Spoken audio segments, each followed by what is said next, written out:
Hi everyone, and welcome to session 9 of Imagine. Boy, has it flown by quickly. We're close now to completing our study of Proverbs 3, 5 and 6. Amazing, isn't it? And in this session we're looking at, I guess, the final clause of Proverbs 3, 5 and 6. He will make your path straight. In session 10 we'll be looking at discovering the right path. King David in Psalm 18 declared, "You provide a broad path for my feet so that my ankles do not give way."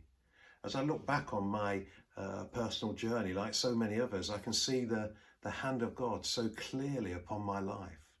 For my part, I've tried my best to love him, to trust him, to serve him, to follow him wherever he leads me. I've not always been great at that.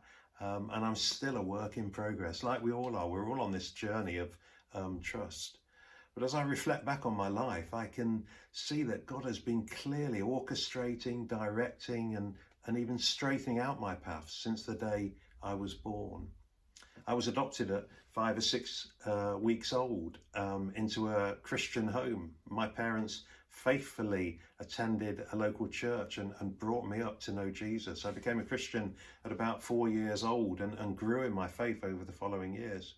At about 16 years old, I discovered more about my actual birth parents. I discovered that my mother was actually born and bred in Leicester, where I was brought up by my adopted parents. Would you believe that? My father was from further afield, from Omaha, Nebraska in the USA. He'd been a US Air Force engineer in Leicestershire during the early 60s.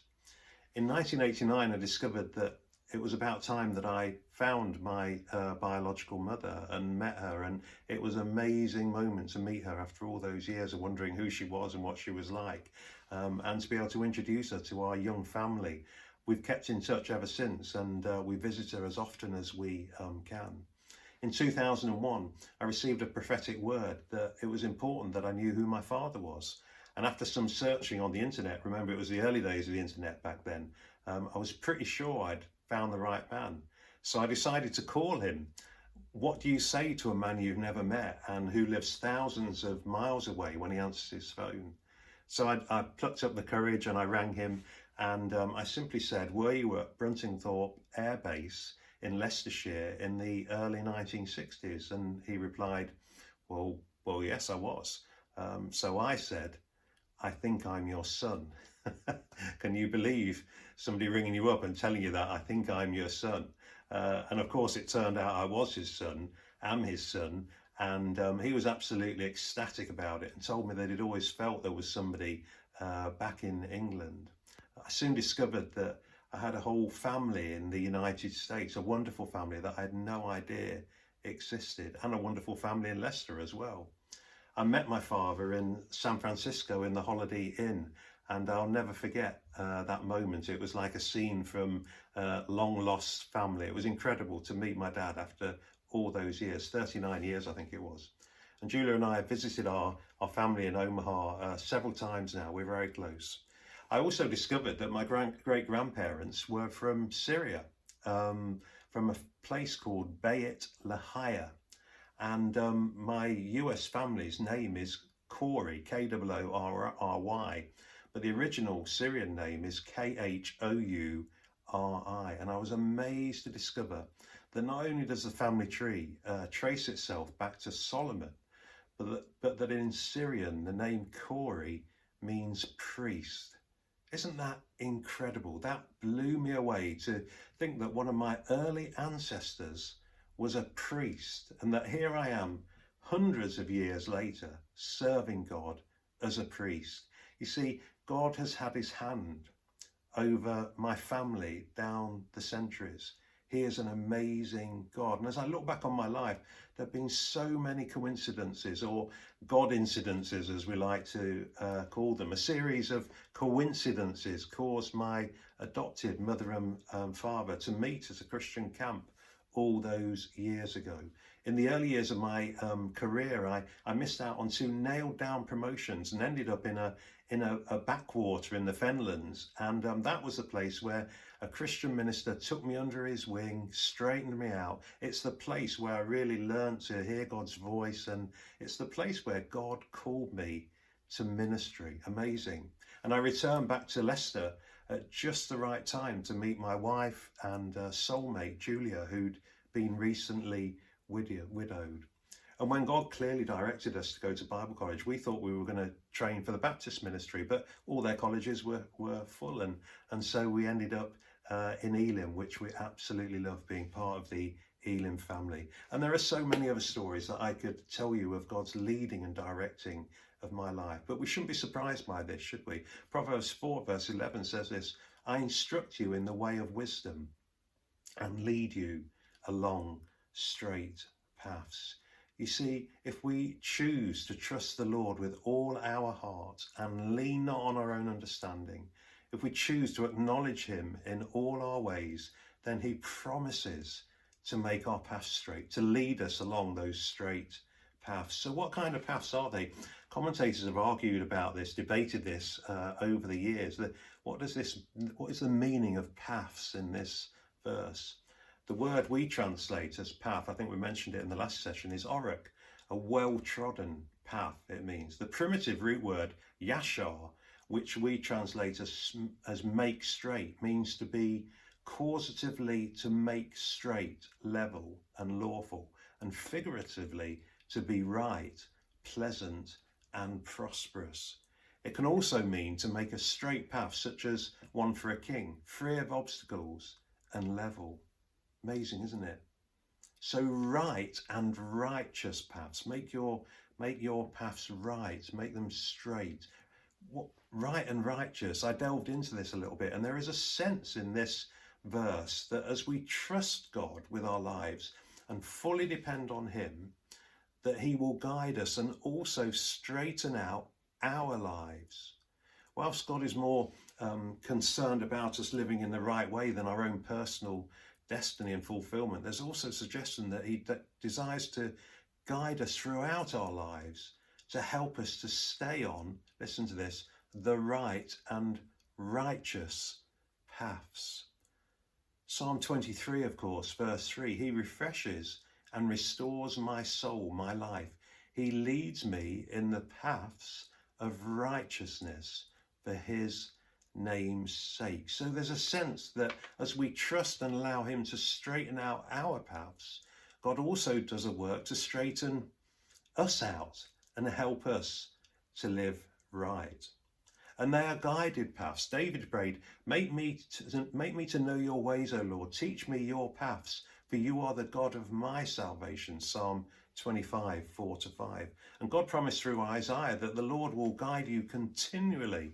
Isaiah 58, verse 11.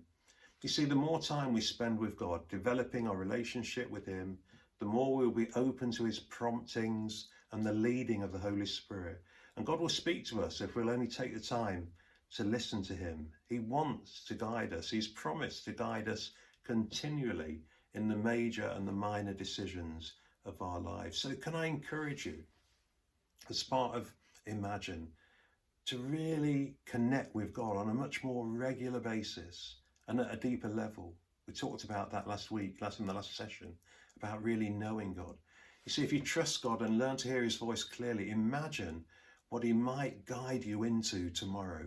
I find that so exciting, so exciting. Isaiah 48 verse 17, this is what the Lord says, your Redeemer, the Holy One of Israel. I am the Lord your God who teaches you what is good for you and leads you along the paths you should follow. And they're prosperous paths. This is interesting. David declared in Psalm 65 verse 11, you have crowned the year with your bounty and your paths drip with fatness. Fatness, yes, I said that. So many of us struggle, don't you, with our weight and are embarrassed that when we're carrying a few extra pounds. I know I do. But in biblical times, fatness was a sign of prosperity and material success. That sounds really good to me, I've got to be honest. In fact, when Moses sent the 12 men to spy out the promised land, he asked them to report back on whether it was lean or fat. They returned, of course, to say that the land was flowing with milk and honey. The land God had promised was incredibly fruitful. It seems clear to me that God longs for us to prosper and to experience his abundance. However, this will rarely be the case unless we choose to surrender our lives to him and walk along his paths. Only his paths drip with fatness. So staying close to him every day and allowing him to guide us continually is the key to experiencing his blessing, even during periods of difficulty and challenge. Even when the paths become difficult to follow, God promises that they will flow with abundance. Psalm 65 verse 11, mentioned it earlier in the New Living Translation, says this: "You crown the year with bountiful harvest, even the hard pathways overflow with abundance." Pathways, right paths. The Bible also talks about the paths being clear and level paths. As we trust God and follow him, he will straighten our paths and clear away or help us deal with any obstructions. The New Bible Commentary informs us that to direct thy paths is to make the way straight or plain, clearing obstructions. The word is used in Isaiah 40 verse 3 of clearing the highway in the desert. Isaiah declares, listen, it's the voice of someone shouting, "Clear the way through the wilderness for the Lord. Make a straight highway through the wasteland for our God. Fill in the valleys and level the mountains and hills, straighten the curves and smooth out the rough places. Then the glory of the Lord will be revealed and all people will see it together. The Lord has spoken." You know, if you think about it, a public footpath in the countryside may be straight, but it's likely to be uneven and even slippery. There may be obstacles to navigate, such as rocks and stones, puddles, moss, nettles, tree roots and low-hanging branches. God promises that when we trust and acknowledge him, he will make our paths level, firm and clear. But he didn't that it would be easy without any uphill climbs or obstacles. In fact, you may feel that because you're on a far from easy path, it isn't the right one. However, the difficult, the tiring, the uphill path can still be the right one. Consider Jesus for a moment, going to the cross at Gethsemane. Now, God will clear some of the obstacles. As Julia and I and countless others have discovered, God is great at clearing obstacles and levelling the path. In the Amplified Bible, Proverbs 3 verse 6 says this: "In all your ways know and acknowledge and recognise him, and he will make your path straight and smooth, removing obstacles that block your way." The CEV version says, "Always let him lead you and he will clear the road for you to follow." Got a couple of examples of this. When we relocated to Newcastle to take up the pastorate there in 2008, I accepted the position right at the end of May. And we needed to get our daughter Amy into a secondary school. And God did something miraculous. All the school places were oversubscribed, as they would be at that time of year. However, God provided my daughter with a place in one of the top schools. Isn't that amazing what God does to clear the obstacles? When we purchased the Dream Centre a few years later, we had to overcome all kinds of different obstacles and opposition, and God completely cleared the way, making straight paths for our feet. Every single obstacle was removed. God promises to either remove the obstacles or, listen to this, help us face them. I'm convinced as I look back that he allows many of those obstacles to develop our character, to teach us, to train us, to refine us. He's certainly done that in my life. And I hope that I'm a better person and a leader because of those obstacles. You know, one of the things that Newcastle is known for is fog on the Tyne. In fact, so much so that a song was written about it.